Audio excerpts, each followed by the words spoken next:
I was watching it strictly just to look at Taylor. And they barely showed her. They didn't even show her when she won. They need a Swiftie on the cameras. I know, it's really fucking irritating because I'm here to see her. I don't care about anything. Maybe Travis because he is fine as hell. He is fine. He's just such a man. He is. I just wanted to slap my ass. I know, it's just He's like, what's crazy about Taylor Swift is like, she doesn't have any dirt. For being in the industry for what, 18 years now or something crazy like that? Yeah. She has the shit with Kim and Kanye. Yeah. That was on them. She is so normal for having such an absurd and strange life. Unprecedented fame.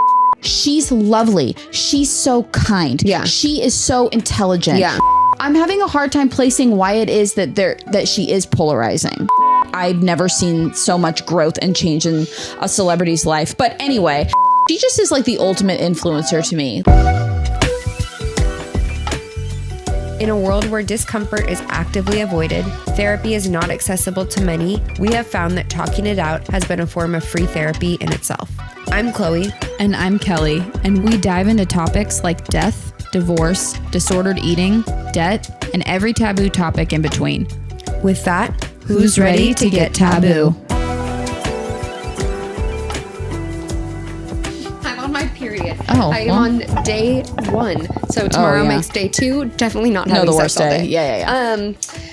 No, we're going to just have a day and just like lounge around and just actually just watch football and just hang out and cute. I love have that like for you. a classic Sunday. Cute. You know, I'm like very an excited. intentional Sunday. Intentional Sunday. I love I'm excited. that. Yeah. I'm doing homework. Hopefully I get to see our girl on TV. Taylor. Yeah. Taylor Did Chiefs play Swift. tomorrow? Yeah, because I think they were Monday night this last week. So yeah. That's true because I watched it and we caught the tail end of it and they won and I was like, woo! And my dad and Kevin are like, since when are you like excited that the Chiefs won? I'm a Chiefs and I'm fan. like, I'm a Taylor Swift fan. yeah. I'm voting for her team. Yeah, no. Even though it's not her team, it's like her man's team. No, it's her team. She's an Eagles fan. Yeah, I think she's been converted because she's in it, dude. Yeah, no, she's totally She's in in it. it. She's totally in it. So hard. But I'm like, I am rooting for Taylor. Yeah, like, I'm rooting for Taylor. Which Whatever. means the Chiefs, okay? Yeah. So who's shocked here? Yeah, no, I've never. Oh my God, look at the sweater I'm wearing today. Oh, and we're talking about. Disclaimer, this episode's about Taylor Swift. They saw the title when they clicked on the episode. Right. I forgot that's how this works. Yeah, I feel like anything that she just is like the ultimate influencer to me. Like I grew up watching football. I grew up a diehard Patriots fan. My dad figure was from Boston. I like know football and I didn't consent to how much I know football. It was like I'm not going to say thrusted upon me. It was like, well, they use the craziest language in football. My favorite TikTok trend sound right now is the one of like the announcers, like they're just coming right all over his face. Yeah, dude. The way he is taking it, like right up the back. Like I have never been bent over like that, and it's just like the announcer voices in like the most derogatory language is my favorite. Like, why am I horny watching football? There was this girl, she was like me reading my fairy smut, but then like while my man is watching football, and it's like she. Like, it's like playing that sound. And she like shuts the book and she's like, well, I guess I don't need my fairy smut when I have these announcers. Truly, like it just makes you horny. It's so sexual. But anyway, they don't even care. It's thrusted upon you. Yeah. So in my like adult life, like my like mid 20s, like I was kind of like, okay, listen, I don't have to watch this anymore if I don't want to. And it's a lot. Like I'm not opposed to like NFL being on the TV on a Sunday. I'm not going to like watch it alone by myself, but I don't hate football. Like I naturally am someone that enjoy sports. So like if it's on, great. Specifically the NFL, because that's what I grew up with. But like now, like you're mixing the NFL and the love of my life. Like I'm so into football. Like this could not have been better. Yeah, this is great. And like you needed a way to con me into watching every Sunday for the hope of seeing my girl. Literally for a few, I watched the Monday night game here because like Chris gave us his YouTube TV password to watch Patriot games, so I can watch any NFL game I want. And I was watching it strictly just to look at Taylor, and they barely showed her. They didn't even show her when she won. Dude. And then they showed, I saw on TikTok a clip of like her. They were making it to be as if it was the clip of her when they won, but I'm like, they didn't play that on TV. No, where'd you fuck, get that they did one? not. Seems like I could have seen that stitch. I didn't get to see it. Didn't get to fucking see it. And like she was sitting between the two moms, like, ugh. and you didn't show it, like barely showed it, but like it just, listen. They need a Swiftie on the cameras. I know, it's really fucking irritating because I'm here to see her. I don't care about anything. Maybe Travis because he is fine as hell, but fine. he's just such a man. He is. I just wanted to slap my ass. I know. It's just, oh. And like, Take a bite out of me. There was this picture of her that I saw, and he had his arm, like, okay, so he's standing like this, has his arm around her. Yeah. So going around her right side. His arm goes all the way around her and grabs her on the left side of the ribs. That is the hottest thing I've ever heard. And she's like sitting there holding onto his tree trunk of a fucking arm. Like it looks like a leg that is just wrapped around her. Like I need this girl, our girl is almost 6 feet foot. tall. She's not little. No, and she so is tall. small. I know. She's with him. So tiny. She like gets to be small, she's just girl. so and it's like so crazy. I just really don't think I conceptualize like what a big fucking deal they are. I was with I think it was. No, I think about it every day. What a big fucking deal they are. I was with Cody and Taylor yesterday, and Cody was like, their wedding is going to be like Princess Diana getting married. Yes. Like it's going to be a broadcasted television event. If we think the social media right now of just like them stepping out or like leading up to release weeks or like leading up like Super Bowl, like that was probably the craziest thing that, you know, but no, when they do get married, and God willing, they do. They're like, going to. They have to. They're endgame. It's endgame for sure. But that like build up, like anytime she's out, like coming out of like a wedding dress shop or or just out with girl, like anything, she's going to be, I mean, not that she's already not like so highly photographed and followed and stuff, but it's just going to be, it is amplified. Like, to compare it to royal weddings, I think is the best. I mean, I care more about it than I do the fucking royal weddings. But I also loved the royal weddings. I didn't even watch them. I didn't care. Wished that Meghan Markle's dress was a little more form-fitting. I'll say that, but anyway. Didn't even watch it. It was just too baggy. She needed like 2 more Taylors, you know? Oh, yeah. It's confusing because we're talking about Taylor Swift too. So I was like, oh, yes. It needed to be tailored. 2 more appointments. Yeah. Okay. Snatched. So like, what do we, with this episode, like, do we want to just like geek? Like, yeah, I think geek, I think there's a lot. I mean, I think the whole fucking thing is going to be a geek fest. But I think it'd be cool I'd like to get into what is taboo about Taylor. Mm-hmm. That's important. I think we were just having this conversation with my family and the comparison that she gets to like all these other just legendary artists throughout the decades, the right? Beatles, Michael Jackson. Those are the exact 2 that we talked about. Crazy. I mean, and then we talked about how you almost still can't even compare her to them because there's so much more to compete with now. There's so many more outlets, right? People have so much more access to artists. Yeah. And back then my dad was saying, he's like, there was one talk show to go on. There was one radio station. I know. So to be the greatest or the best was, I mean, maybe not that.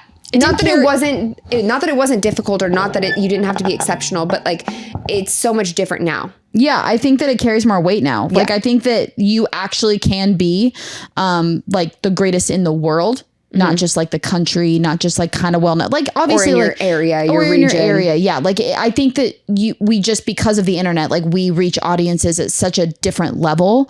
But I think there's so many things that make Taylor is someone that is really polarizing. And I think that like not to be an annoying woman, but like, that's what I am. Like, I think a lot of it is that she's a woman that's as successful as she is. I think that bothers people. I think that people feel, like, I don't know. I just think that so much of it has to be that she has become like kind of the face of girlhood. And I think people struggle with that. I think from like a logistical standpoint too, I think people are also just oversaturated. Like if you're not a Taylor Swift fan, don't like her music, even not paying attention to her. Yeah.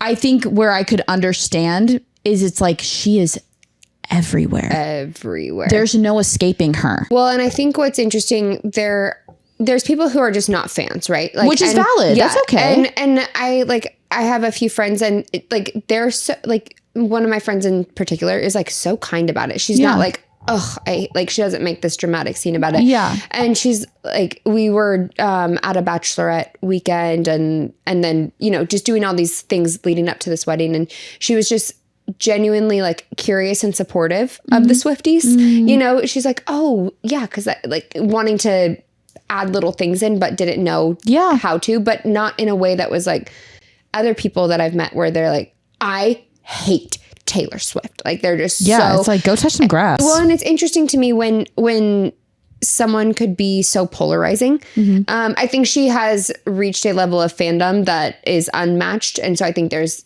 that amount of people that have those kind of reactions to her is very small. It's like a smaller percentage than they're like in comparison to the percentage of people who are huge fans.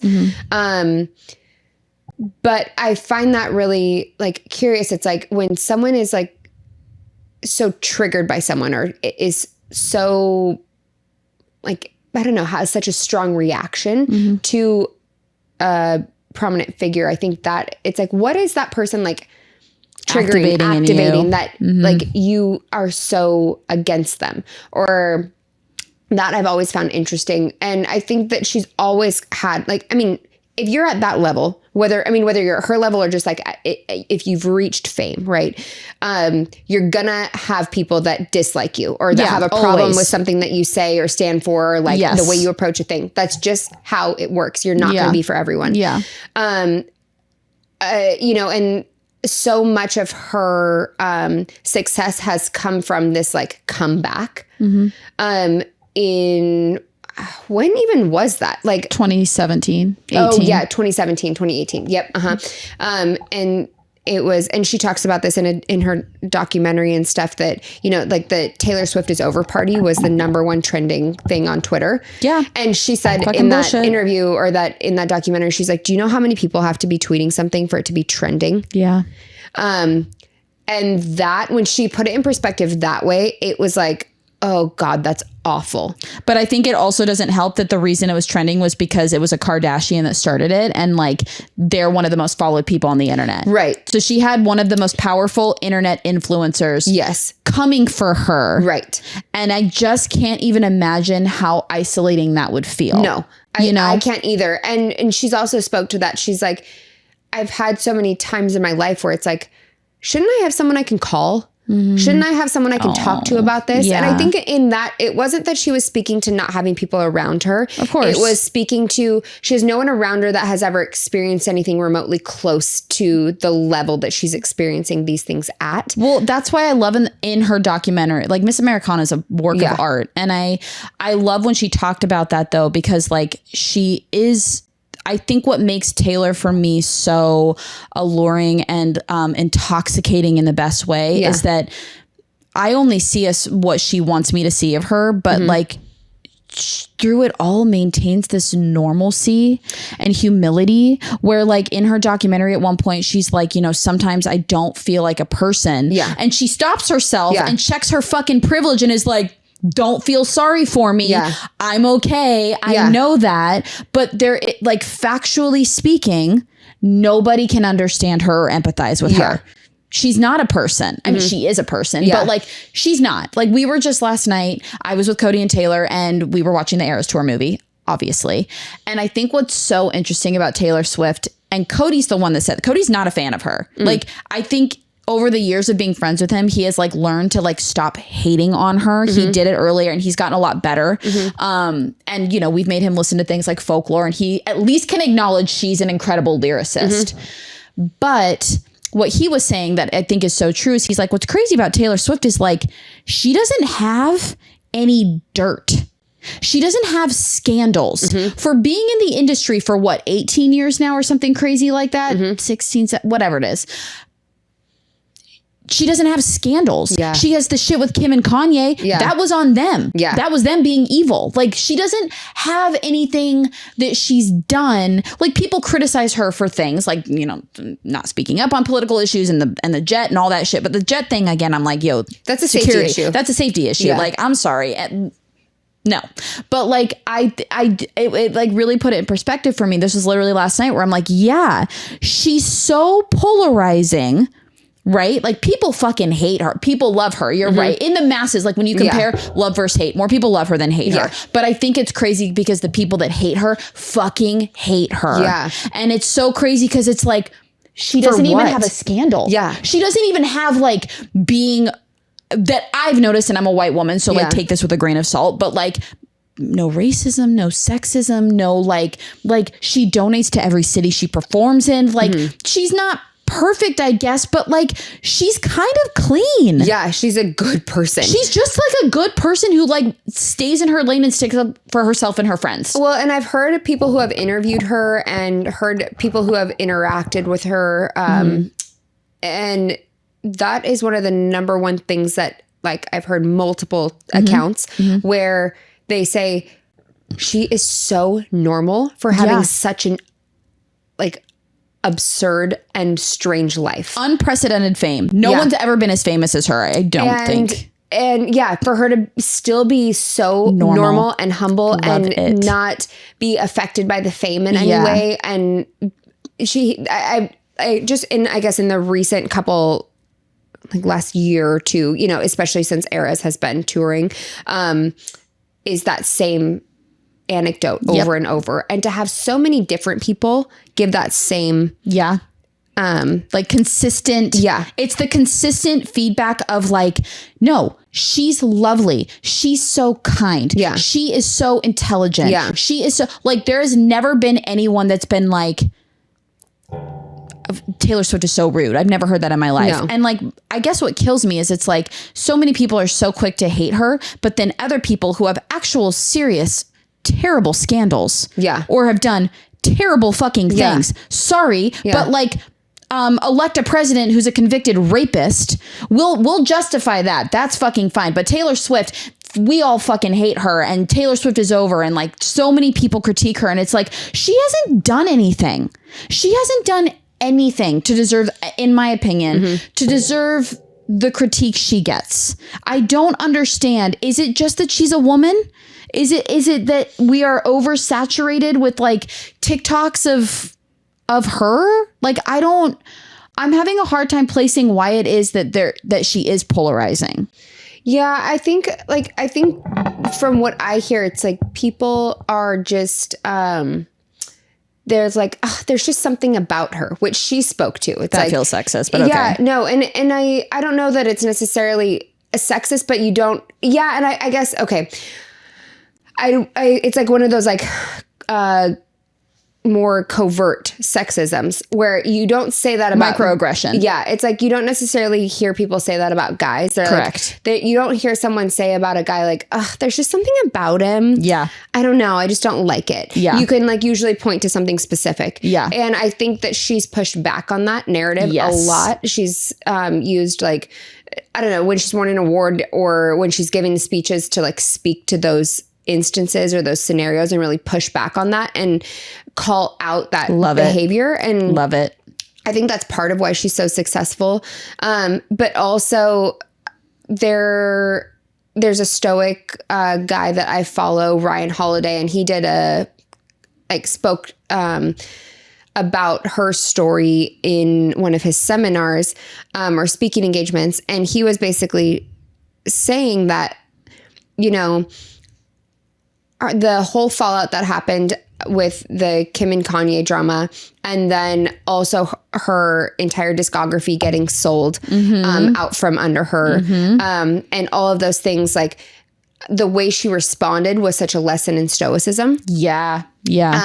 She could have, you know, wallowed in self-pity and could have like just continued to talk shit or, you know, not take action in any way. But what she decided to do is re-record her albums and keep putting out more and more and more material. Yeah. Totally. And stay in her authenticity. And that in turn made her a better artist. Yes. And better at her craft. Yes. And that kind of cycle is what like shot her up to this level of fame that is unparalleled. Amazing. She no longer is a peer amongst other pop stars. She is elevated, the one, you know, and I think it was because of the way she responded to those things. I think we talked about in our cancel culture episode how sometimes the call out or being canceled can be helpful in some ways. I'm not saying like cancel culture is a good thing, but there can be good things that come from it. And one of them I think is when it makes you look at your own behavior and it makes you sit with like, who do I want to be and how do I want to go forward from here? Yeah. And not everybody, you know, chooses to double down on their integrity and go forward. Some people are like, it makes them more insecure and then they like end up lying or like acting in ways that are deceitful to protect a fragile ego. Yeah. Where she was like, no, my ego is bruised, but I'm going to put in a bunch of extra work and I'm going to kind of take advantage or use this situation to my advantage. Yeah. Which is a hard thing to do. Yeah. And I think that there's something to be said about, I mean, I think everyone kind of experiences this in their life where it's like you have something happen that maybe was or wasn't in your control and it was really fucking hard. And one of those like moments where you're like, this is going to alter the course of my life type of moment. Right. And it, at that time you feel like you're not going to make it through and then you do. And I think that that is how you build your ego and your confidence and your like belief in yourself. And I feel like as hard as like her getting canceled and Kim and Kanye doing all that weird shit to her, as bad as that was for her, I do feel like that gave her the confidence to propel into what she is now. Yeah. You know? Totally. And I think in that, like, okay, she got this confidence in, back in herself and was back on tour and was in this like really good place. And there was a palpable shift in her performances, in her confidence and the way she showed up on stage in this tour versus any other tour behind this tour's insane. Her body language, her posture, her interactions, her language, her everything was like such a shift in the way she showed up. Before you could see that she was insecure. You could see that she like maybe didn't have the confidence or maybe like wasn't showing up in herself, you know, and which we can all relate to. And then this time around, like seeing her show up on stage, it was like, oh my God, like she was just a totally different energy. And then you watch that and I mean, there's maybe shitty and less shitty parts, but like, I mean, in her position, people are going to comment on her dating life and her relationships. And I'm about to do that exactly, for better, for worse. But I think as an outsider watching from what we're allowed to see, right? Because I do think what you said earlier, like everything is calculated. She allows us to see a certain parts. Yeah, she's a business. Everything she does is for a reason. Oh, absolutely. Yeah. She's a Scorpio rising. It's not a surprise at all. But so spectating from the outside, you see her show up with this different energy on stage, right? And then we find out that she's no longer in this relationship that she's been in that has been rumored to not be great, has rumored to be off and on. Yeah, and we never long. See him. Yeah. It was 6-7 years that they were together. Yeah, crazy.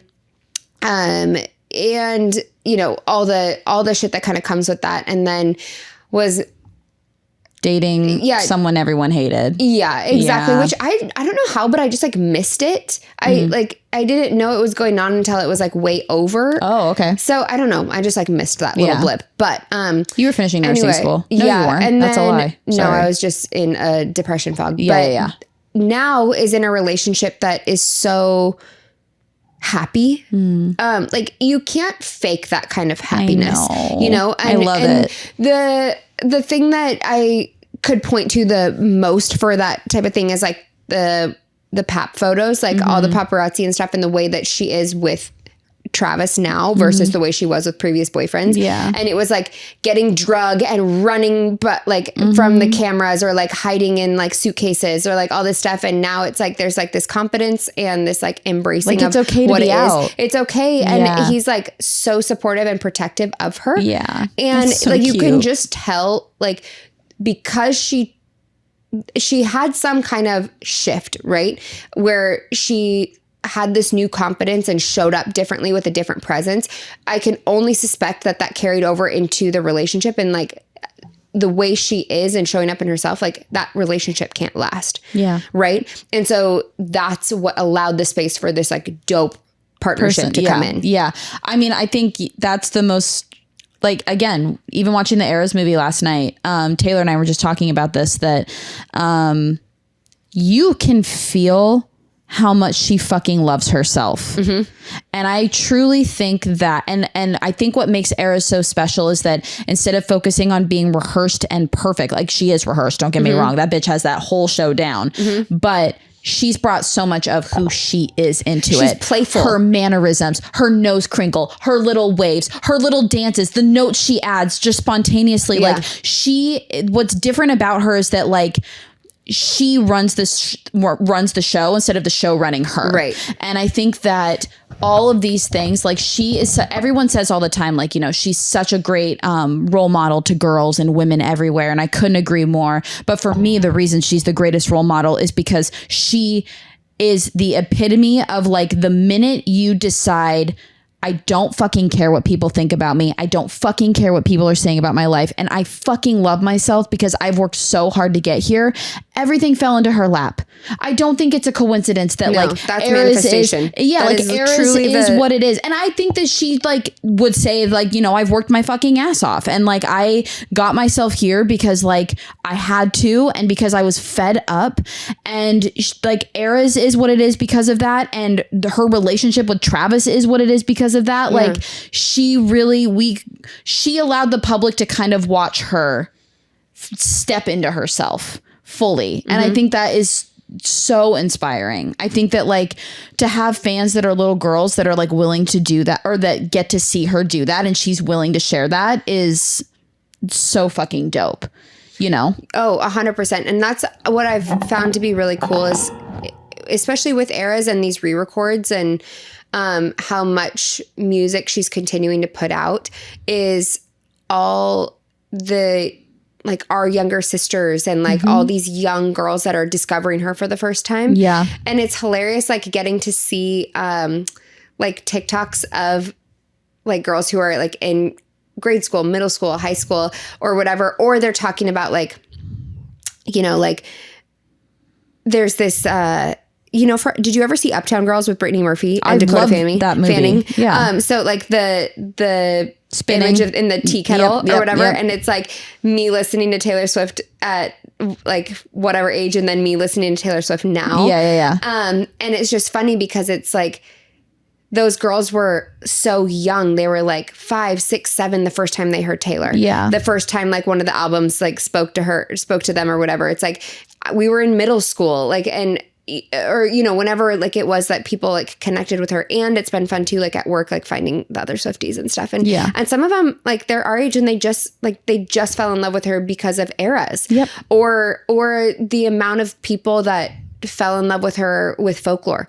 Like that was that was when it like shifted. Officially, it was cool to like Taylor. Yeah. I think up until that point, like you kind of like didn't, I don't know, you had to find other people like secretly that liked her.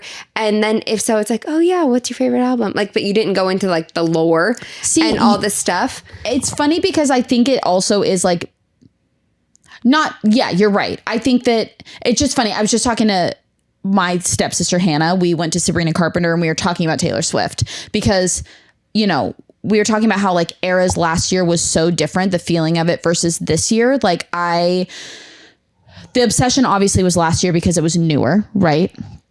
But she was telling me that for her age group, and Emma's the same way, you have to, it's like when we were kids, you have to like secretly find the other Swifties.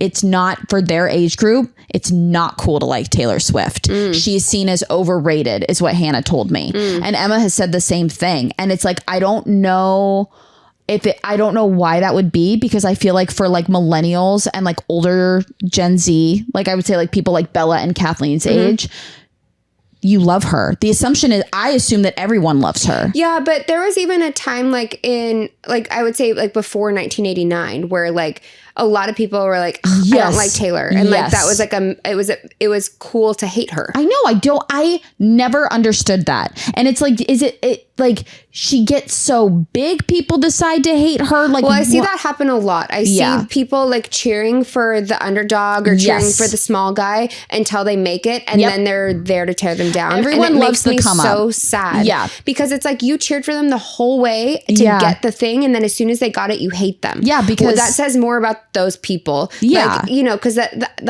that's ugly.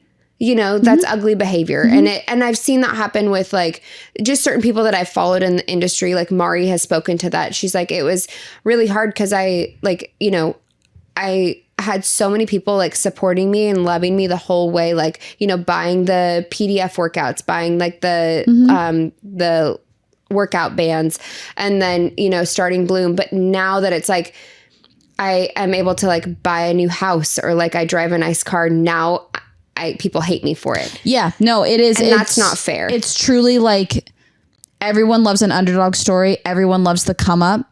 And then the minute you're on the top, they want to see you crumble.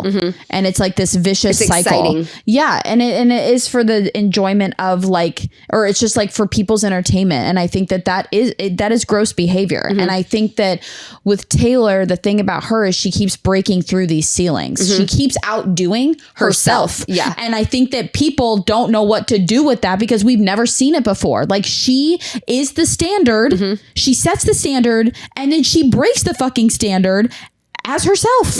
I think it's insane. I think like I was just thinking today driving, obviously listening to I love Tortured Poets. I think that album's crazy. Yeah. I think it's gonna get snubbed at the Grammys a lot, but I think that album is when is the Grammys? Usually the first week of February. Kelly's a Grammy slut. Everyone hates the Grammys. I think they're so fun. I love the Grammys. But yeah, who hates the Grammys? Everyone hates the Grammys because they snub the wrong people. It's a whole thing. Like it's a whole thing. But I also think that music is just really personal to people. And I think that people are always going to be mad no matter what, because their artist doesn't like get the things, you know? It's like, I think about Taylor Swift in the Grammys this year and I get nothing but anxiety because it's like if she wins, everyone's going to be fucking pissed because she wins everything and it's just because she's Taylor Swift. If she loses after 2 years of the Eras Tour, the greatest tour of all time, the most successful, the Eras Tour movie, the groundbreaking historical Tortured 2 years. Releasing a double album while on tour, adding that to the already 3-hour long set. While re-recording all your old shit. Like if she doesn't probably writing new shit. No, I just told Taylor last night, I think she has a new album already about Travis. I wouldn't be surprised. Oh yeah, duh. That's a given. Like I think she has a new album. I think she's gonna like, I have so many theories. Well, I think she has, I think there's gonna be more, she has probably more to say about this tour and like this part of life. Yeah, for sure. Also, about Travis. Yeah, but, I think. Yeah, just like the way life has changed. Yeah, this has been such a significant era, not just because of the Eras Tour. Like I've never seen so much growth and change in a celebrity's life. But anyway, yeah, what were we just talking about? Eras, her life, the Grammys. Like I think like either way, like if she wins, people are going to be pissed. If she loses, people are going to be pissed. Yeah. Like, and I think that is to be a Taylor Swift fan. If she's cheered for, like people are annoyed and like Swifties are like, I've gotten to this point where like, I just don't give a fuck. Like the thing about Taylor Swift is that like, I genuinely think she is a once in a lifetime artist and talent. And I think that if people are going to choose to not enjoy that and appreciate that, that's their fucking loss because she is unmatched. Yeah. And like people will criticize like, you know, like, oh, she's not like they'll criticize her vocals or they'll criticize like other parts of it. And it's like, it's bigger than just that. Like she is able to write a masterpiece and then also sing it and also dance. Like, and also if you think about the amount of training and conditioning required to be able to put on a over 3-hour long show while singing and dancing is insane. It's like the physical condition. She is an athlete for that. She is. She's a professional athlete. She is. She's on Travis's level. Yeah. Just not a man. She could outdo him. 100%. I'm sure. I think stamina wise, she could outdo him for sure. Easy. Cody and I were talking about that last night because like again, he's not a fan of hers, which like Taylor and I get really fucking annoyed with it, but like he was like, yeah, like she's just like not an Adele and an Ariana, and it's like, no, vocally, like, they're like Taylor Swift's voice. Like I'll be the first one to say I think Taylor Swift has a beautiful voice. I think it's really standard. Like it's nothing like crazy, but she's not a vocalist because you know what, Adele and all that, like it's different. Taylor Swift is the whole package. Yes, exactly.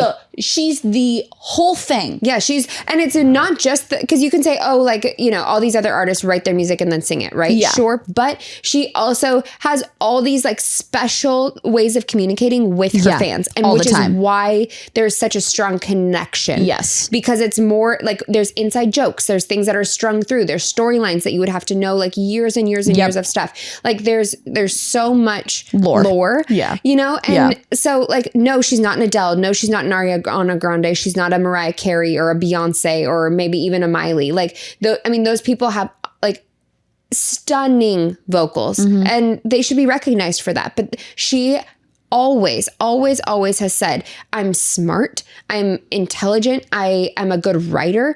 And she's like, she's imaginative. And she's like, and I want to be pushed or not pushed. I want to be recognized for those things.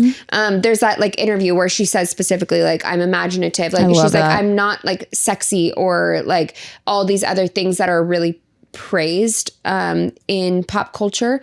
I'm just not those things, but also like she doesn't want to be known for it. Yeah. Well, yeah. And I also think that for me, and again, like obviously everything I'm saying is like coming from a place of like being a biased, I hate the word Swiftie, but I am one. I love her so much. And, you know, the thing for me is like, I will happily admit that Beyonce and Adele have far better voices than Taylor Swift. Which Taylor would also acknowledge. Correct. But it's not like a competition of who's a better singer. Well, that's a whole other issue I could get into. Like, let's stop pinning women against each other, but that's a whole other thing. Yeah.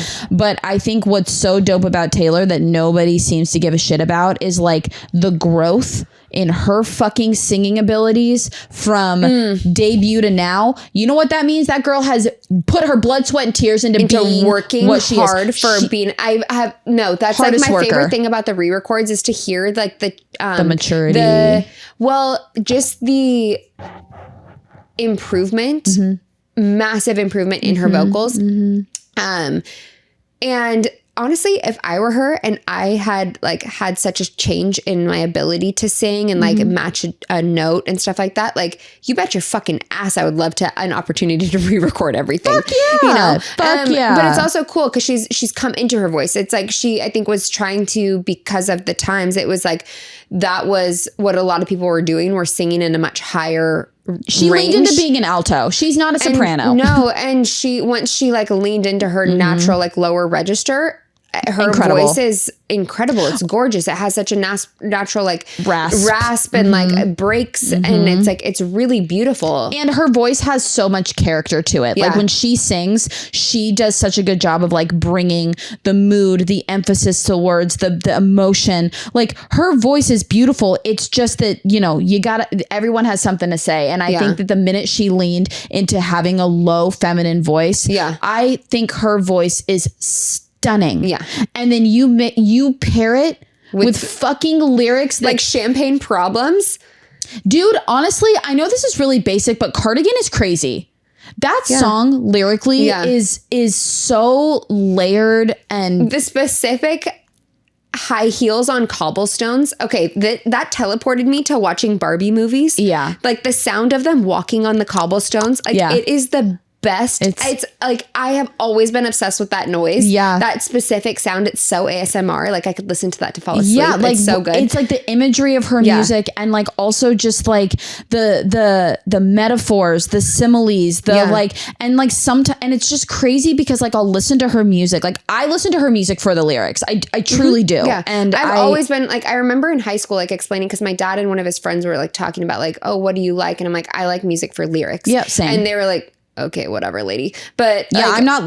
But that has always been true. Like since I was 14, or even I mean, when Taylor came out, and when I like, I think I was 12 and I had fucking teardrops on my guitar as my ringtone. Yeah. On my Razor phone. Yeah. I'm always been a lyric person. Yeah. Like sound, is important. Yeah. I think for me, it's lyrics. I'm like, I've been a writer and a lover of stories my whole life. I love stories. I like, tell me, it's why I love movies. Like, it's the same thing of like, if you can sit me down and tell me a fucking story, and like, that's why I felt like, that's why we love history. Yeah. And I think that's where like my parasocial relationship with Tay like really started, was like, she started speaking about loving to be told stories. And I was like, that's exactly what it is. I want you to tell me a story. I don't want to like, sure, I guess sometimes if the mood is right, like listening to a song with like a good beat, but like truly, I want to hear your stories. And I feel like make me feel an emotion that that is so specific. And that's the thing, is like, I think a song like The Smallest Man Who Ever Lived is so crazy. Yeah. Like that song is because there's so like such specific details that it's like, yes. You kicked out the stage lights, but you're still performing is such a good line. Yeah. Like I cannot put into words. Like I feel like with like Jack and Fred, like that line is so crazy. Yeah. You know? deserve prison, but you won't get time. I don't know, dude. A moment of silence. Anyway, I think that Taylor Swift is something that like any hate that she gets right now, it makes me giggle because I think that when we get away from the eras, when people miss her, when people realize that we took advantage of how much content we have and access we have right now, I look forward to like her popping up in my newsfeed, like something new from her. Like absolutely. that is like a highlight. My for God, me. her fucking I seek it out. Do you know I have a whole folder on my phone of like all of the dupes of the clothes that she wears because I'm just waiting for her to do a pap walk. Like I think she is such a cultural phenomenon, and I think it's so far beyond what we can like comprehend that it's gonna take like there's no way to appreciate it fully right now. I think that it's a blur, and it's something that like even Eras last year when it first premiered, I'm like, we had no idea that it was gonna be one of the biggest pop culture moments in history. I think we found out very quickly, but yes. I don't think that people even comprehend how big it is still. Like, I think it's insane. Like her. Oh, I would say maybe for some, but I think there's a lot of us that it's not lost on. Like, I mean, it is. I still don't comprehend it. 96,000 people in a stadium is insane. Yeah. That's insane. That is unpressited. Yeah. That is. Well, her selling out Wembley 8 times is insane. That's insane. She is unmatched. She has broken every record. Yeah. The fact that she I am such a music lover that I guess for me, it's like the history of it, like the history that she's making. Like I won't be able to comprehend that until we're like further away from it. Well, until we stop getting new music from her and we're like, oh my God, I miss this. But I think that's genius. Her marketing's genius. She's not even giving us that moment. No. She's just keeping us fed. And that is how she's staying so relevant. And the thing that's crazy is that she's feeding us and it's all fucking good. There's not like... Well, she figured out her formula and she figured out people who she works well with. And she spoke to this in the director on director interview. Mm-hmm.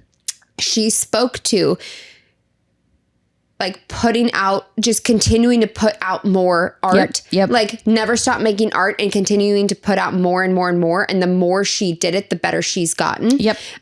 Because she's just practicing more and more. All the time. Another thing that I thought of earlier that I wanted to mention about like when we were speaking to like people having like things to say about her character and their experiences with her. And, she said that, or it was Lady Gaga. Mm-hmm. I'm sure a lot of people have heard this going around, but like she was speaking to a time where like she had gotten sat next to Taylor at an award show. Yeah. And this is back like, I think like 2013, 2014, or even earlier, maybe like 2010, 2011 when Lady Gaga was like really, really big. Mm-hmm. Like in the music scene. And they were sitting next to each other at an award show. And Taylor says to Lady Gaga, she's like, oh my God, I love your music. I love art pop. Mm-hmm. And Lady Gaga's like, oh yeah, sure. Like you're like, thanks. That's nice or whatever. Doesn't think much of it. Then a friend in the industry of Lady Gaga's was on one of Taylor's shoots. And he called Lady Gaga and was like, oh my God, Taylor is here. She's blasting art pop right now. Yeah. And then Lady Gaga said, you know why I like her? Because she said the same thing behind my back that she said to my face. Yeah. And that's really cool. That's really cool. And I think that is such a good way to kind of like sum up like the way she carries herself, like, because she is like just open, honest, like, and she's authentic. Yeah. And even when it's like weird. Yeah. You know? Oh, she's so weird. She's such a little weirdo. And like, a nerd. If you think about the Reddit day, or like not Reddit, but like the Tumblr days. Yeah. Like I think and the MySpace days, and I think that set such a foundation because she was out there in the comments, in the threads with everyone else, because she didn't feel like seen or heard in her community that she was in, like her physical community. And so she connected with people online, and she has never stopped doing that, no matter how famous she's gotten. To this day.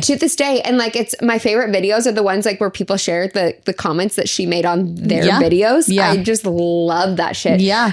But I think that is such a different approach than a lot of the other artists that we have. And not saying no other artist does that, right? But like, she goes out of her way to like write kind and thoughtful and like deep messages to people who are struggling or to people who are going through a hard time. Also, she will get on there when she's like wine drunk and say some out of pocket shit. Yeah. Like there's like, you know, this girl that was like struggling with, this is like a Tumblr comment that I had seen, like a girl that was struggling with like feeling like bullied or isolated in high school. And Taylor like posted basically like an essay saying like, never stop being who you are. And like eventually, because you've stayed true to who you are, you'll find the right people. And like, and there was so much more to it and way more profound things. But then like I saw a Twitter, post that someone was like, okay, Taylor, like which one of your cats gets like lost in your house? Oh yeah, I've seen and that. Yeah. And Taylor gets on there, not to name names, but Meredith. Yeah. Like I just think it's so funny. Like, so there's like these little anecdotes that are like fun and playful, but then also ones where it's like, she's like a very like deep, super caring person and impactful. shows up for people. Well, yeah, like Ronan. Like, I mean, my Taylor met Ronan's mom at like a retreat, and like they like, she was talking all about Taylor. And for those of you who don't know, there's a song that Taylor wrote about a boy named Ronan who was 4 years old and he died from cancer. Yeah. And his mom throughout the whole like journey was sharing their story on YouTube, and Taylor was like following just like as a YouTube fan watcher, like just following. Yeah, well, and she wrote journey. A blog too. Yeah, and the blog also, and then Taylor had messaged her asking like if she could write a song, right, about the kid who died, Ronan. Yeah, so that's what Kelly's referencing. Yeah, so one of my good friends met Ronan's mom, so and like throughout the whole, like Ronan came out in like 2012 on like Taylor's earlier album Red, and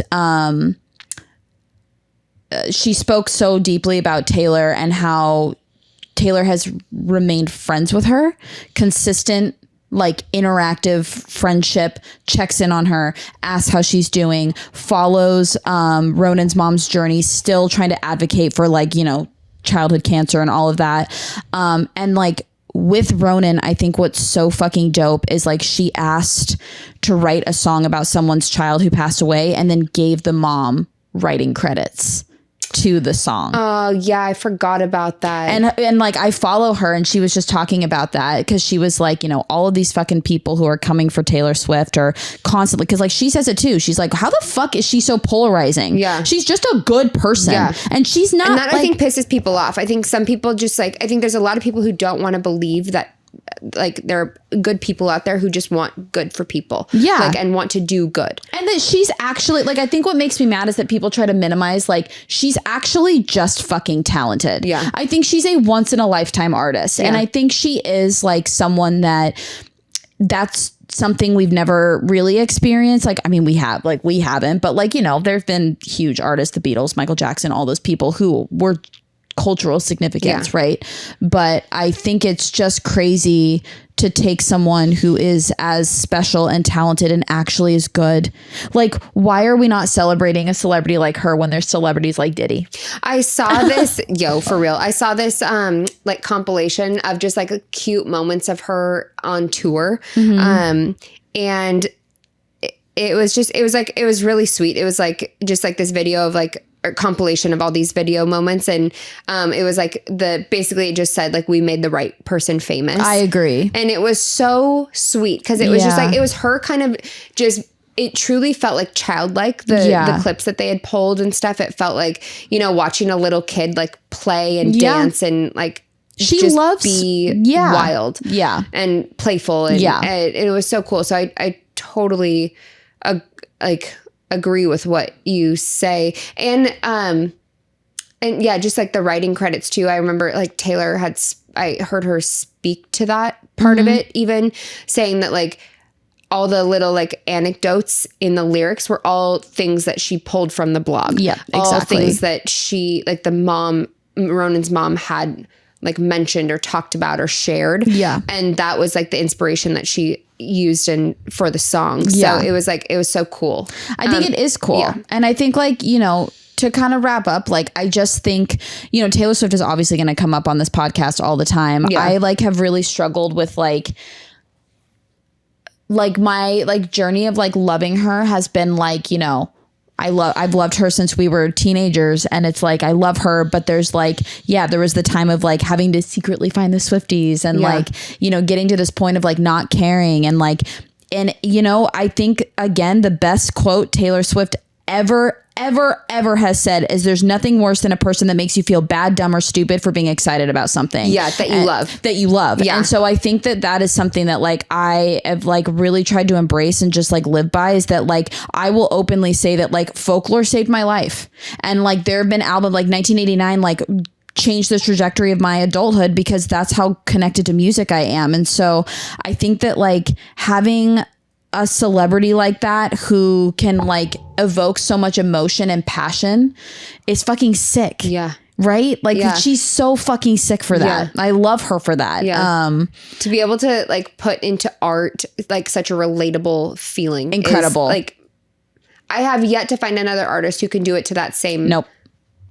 And there won't be. I mean, there's other talented people who like have their own craft and that are unmatched in their craft, but like that specific, those people are like blips. Like listening, like to be honest with you, I am listening to Taylor 96% of the time. Correct. I got nothing. Like my Spotify Wrapped is embarrassing when they give me, or like, I mean, an award. Like it depends on how you look at it. Like the top percentage of people that you're in. So I'm so down bad with the like Taylor Swift stuff that like I switched to Apple Music in April because she made those special playlists pre the release of Tortured Poets. Yeah. So, but now that we're getting to Spotify rap season, I'm like fucking devastated because I'm not going to have one because I switched in the beginning of the year because I'm a minion of Taylor Swift who told me to switch to Apple Music. And so I fucking did it. So now I have no idea. All I know is that like especially because there was an album release. Yeah, I would say 96 to 97% of the time. Sometimes I'll like do a palette cleanser if it's like a sunny day. Her or it's like Sabrina Carpenter. There's really not a middle. Sabrina's right now. been the one that's been like,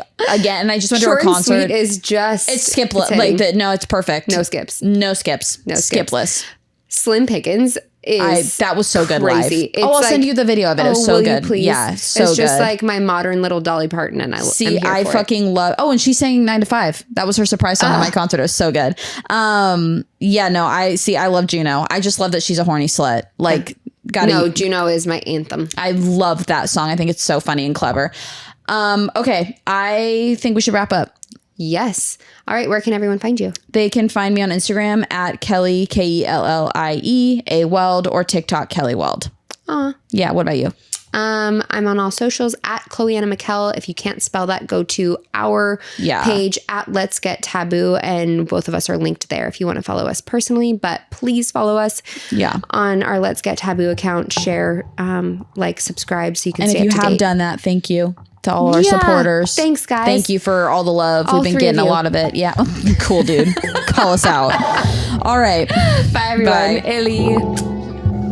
Illy is crazy. Were you never in high school?